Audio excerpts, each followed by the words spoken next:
No, who was it?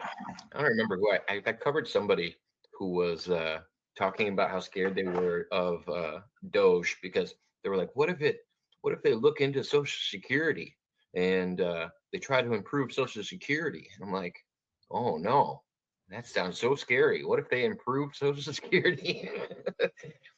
I was like, yeah, Can they? Or oh yeah, I will think they they can. even be willing to do that? I think they can. I think if they figure out who's receiving Social Security that's not supposed to be getting it, like Well, if I they don't find see a people that are problem. I don't see a abusing it, problem with that, but yeah, yeah. if they see people abusing the service that should be going to people that are retired, I think that would Oh, strengthen it. I my think, wife, my wife has told me a few times, "Oh, go on Social Security disability." I'm not near old enough to even receive my Social Security. And I'm like, yeah, I'm disabled, but why do I want to really milk the system? I don't. Yes, I'm just clinically disabled, but it has not stopped me from doing a damn thing. yeah, I mean, at some point you're gonna have to be like, all right, I should I should take it easy. You shouldn't work yourself to death to make money. I get it, I don't. and yeah, I've I been think a lot of people retired tap for into 8 years. the retirement too early. That's the other thing. That's But it. My wife took an early retirement, so she only gets 5,600 a month or something like that on her early retirement. Oh, and she gets like 3,500 a month from Social Security for disability.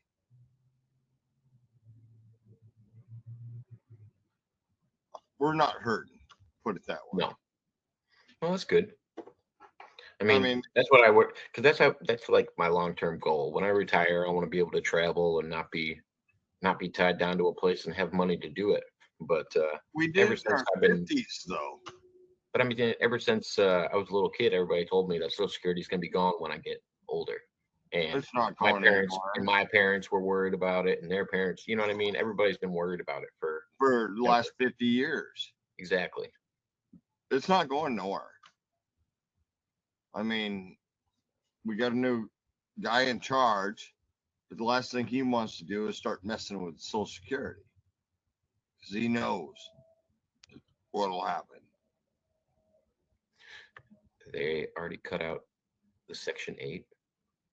Well, I knew they were. So I heard what they were doing is they were making people because Section 8 and like food stamps and stuff like that were all designed to help you when like you lost your job or you were on tough times. We had the And need. eventually they want you to, apply for jobs and, you know, work to get out of that situation. And there's too many people that are just sitting and taking in the money. And it's just like, oh, well, you just choose not to work now.